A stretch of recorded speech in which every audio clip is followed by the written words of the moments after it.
Woo, what up? What up? What up? Let's talk about South Carolina versus Alabama.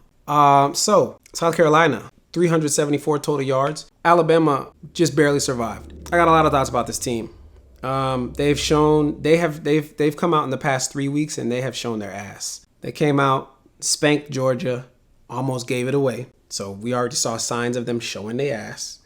Came out against Vanderbilt, expecting to win. Everybody expecting to win. And they showed their ass. I don't think they knew that they was about to. They come out against South Carolina, I think ready to destroy this team. And they lose again. They won, and I felt like they lost. That's crazy.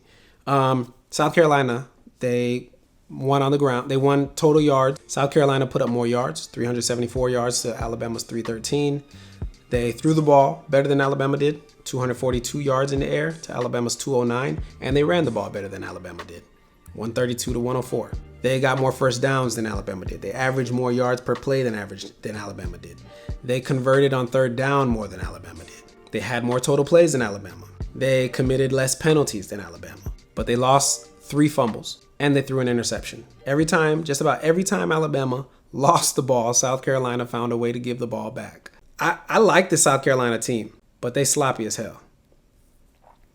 The South Carolina team could be so much better than they are right now. They lack a lot of discipline. They're a better team than their record suggests. They just beat themselves constantly. And then there's been a couple times that the refs beat them. The refs beat them when they played LSU. But like I said before, man, you have to win these games so handedly that the refs can't get to you with a couple calls here and there. One thing I noticed, man, Alabama, they're like a knockout fighter. Alabama is not blow for blow, round for round, quarter for quarter, play for play. Alabama wants to get into the game and they want to beat you quickly. They want to go and score 20 points, 21 points in a quarter and just have you give up. They're a quick strike team. The way they drove the ball on their last possession of this game is the way they should play every game. Always work the clock down even when you don't have to. Lull people to sleep. I'm sorry, not trying to be dirty here, but they just give off somebody who just is too quick with the ejaculation. And they can't help themselves. They just get into the game and they're just so excitable because of how good their players are, how talented they are, that they're just constantly like everywhere, constantly. Like Georgia should not have been able to come back in that game, but they don't know how to control the ball at the line of scrimmage. They know how to win at the line of scrimmage. They don't know how to control the game from the line of scrimmage. They're winning because they have stellar athletes who are so explosive. So I feel like if they just could be a team that could pull drives together, multiple, not just these 3 here, not just those 2 there. If they can just move slower, they would be the team lulling other people to sleep. They lost the time of possession battle in this game as well. It wasn't that drastic. They only lost the time of possession battle by 4 minutes. But, they really started to get that time back based on the last quarter when they needed to move slower because they were trying to milk the clock. I just think that if they just did that every single quarter, one drive, I would make it a goal. If I'm coaching, I know we got a quick strike offense, but I would make it a goal. Let's go out there. We're going to have one drive for fun and one drive for the sake of proving that we can win in all aspects of the game. One drive where we're going to call plays. Hell, I'll do one drive where I let my quarterback call all the plays. Go ahead. Go do what you want to do. Go ahead. You got it. You've been at practice. You did a great job at practice this week. Go ahead. And then the next drive, we're going to move methodically down the field. I want 5 yards per play. All of these are going to be a ton of short routes. And if y'all just happen to bust it wide, break a big, that's fine. Cool. No pressure. But the goal would be, we're going to win fast. We're going to win slow. We're going to win the time of possession battle. Every single quarter, we're going to have one touchdown where we blow you out the water. And we're going to have one touchdown where we slow it down.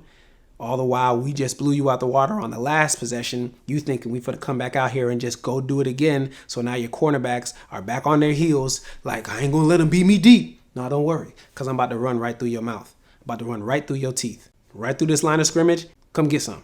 Play after play after play after play.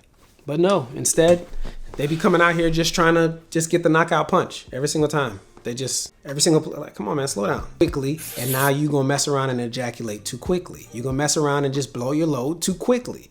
Whether you scored on that drive or you got a 3 and out on that drive or you threw an interception on that drive, it makes you too eager now because you know, damn, we ain't been on the field in a minute. Or if you're not paying attention to that, you feel like that. You feel like, all right, finally. And now you out there after finally getting your chance and you blow the load.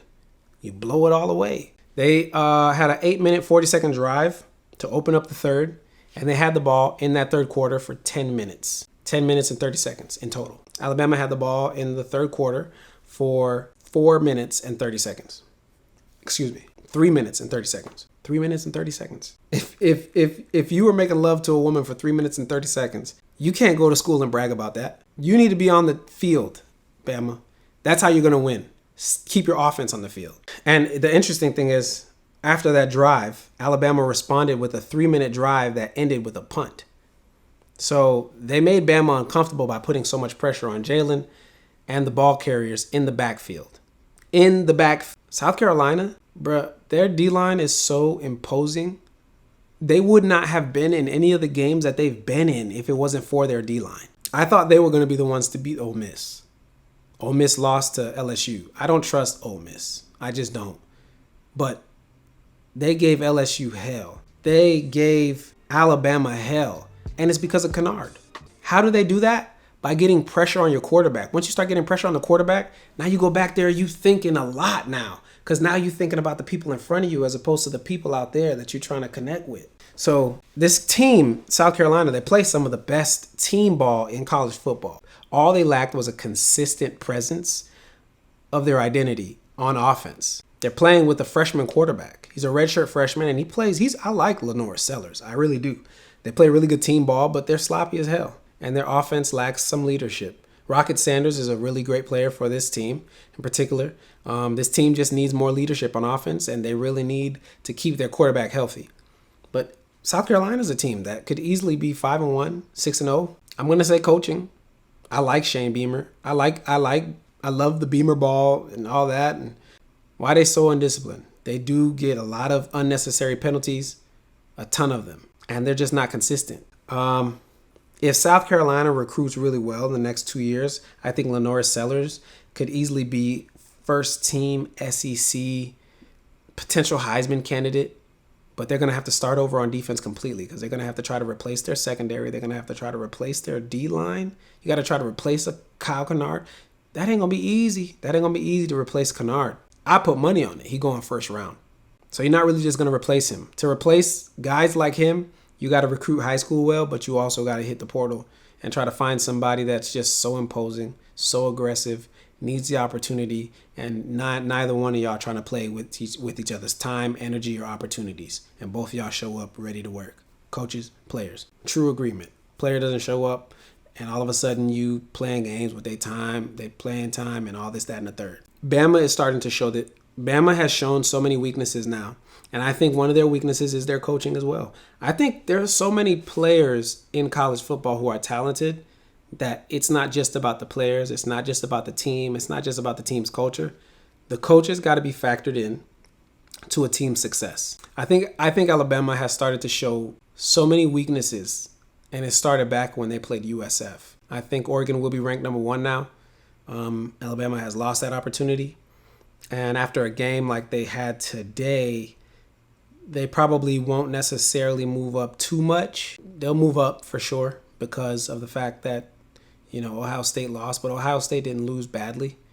And Alabama now has struggled back-to-back 2 weeks with 2 unranked opponents. They struggled with Vanderbilt, lost that game, and then they struggled with South Carolina. Collectively, Vanderbilt's like 4-2 or 3-3, if I'm not mistaken.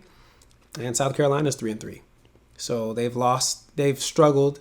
They went 500 against 2 500 teams, essentially. So Alabama is a team that I see that struggles heavily when you're able to win on the ground, when you have a running quarterback, a quarterback that's not afraid to put it on the ground and make plays in times where their defense might have thought that they won in the secondary. And they gave up a ton of plays in the secondary. They did. They weren't perfect back there. And they gave up a ton of plays in the secondary when they played Georgia. So everybody's susceptible. Everybody gonna get got. This Alabama team they have a lot of work to do. They're not as good as they think they are. They've been humbled the past 2 weeks. After that Georgia win, everybody was ready to crown them. I more so, and you could see in the video that I released, I more so thought that Georgia played like shit. And that's why Georgia lost that game. Georgia should have won that game, just the sheer fact that they were even in that game. They shouldn't have even been in that game. But Alabama doesn't know how to win once they're winning. Alabama doesn't know how to keep their win. They struggle doing that. When they beat USF, they beat them in the fourth quarter. The game was basically tied through 3 quarters. And because they won in the fourth quarter, there was no catching up because Alabama is the knockout team. That's what they do. Once they start landing haymakers, they're going to connect. But they're not the kind of team that right now is showing up in these games and landing haymakers every single round. They're taking a lot of punches. They're taking way too many punches. More punches than necessary. And I think that has a lot to do with the coaching. It has to. It just has to because they have more athletes than a lot of these other teams. A lot of times when they're getting beat by 1 or 2 guys. They have Tennessee next week and then Missouri. Missouri, I think they will destroy Missouri because their quarterback is not really a running quarterback per se. LSU is not necessarily going to be running from the quarterback position. Musnair doesn't really do that. But they do have wide receivers who can beat you deep. And they are a very scrappy bunch. And it's at LSU. So they got a lot of trouble coming their way. They play Mercer after that. And that's where they'll get their ego back and their swagger back. And, they're going to go on a stretch now where they play 3 tough SEC teams. But then they're going to play Oklahoma. And if Oklahoma is playing Hawkins, then they're going to struggle a little bit when he starts to put it on the ground because that seems to be the start of what they struggle with. I mean, look at Carson Beck.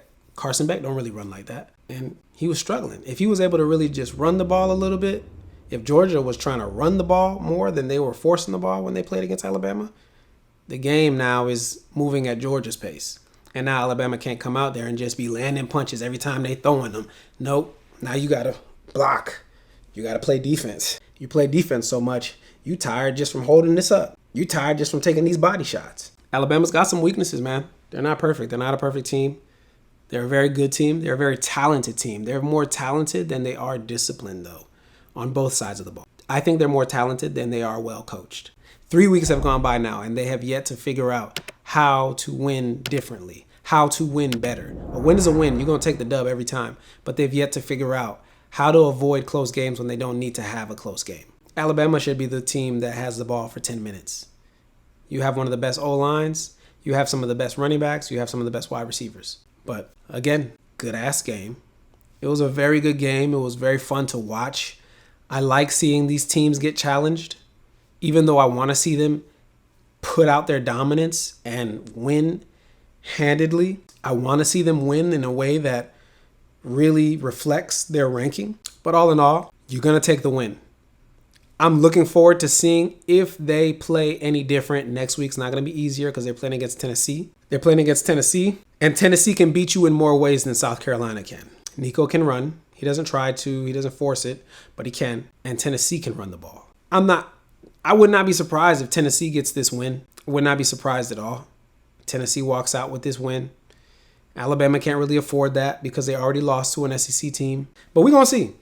We're going to see. But hey, listen, college football, thank you again for another great week. Great scheduling. The scheduling gods are on their job. But look, if you got to this part of the video, I appreciate you for sticking it out. Would appreciate you even more if you decided to like, comment, and subscribe.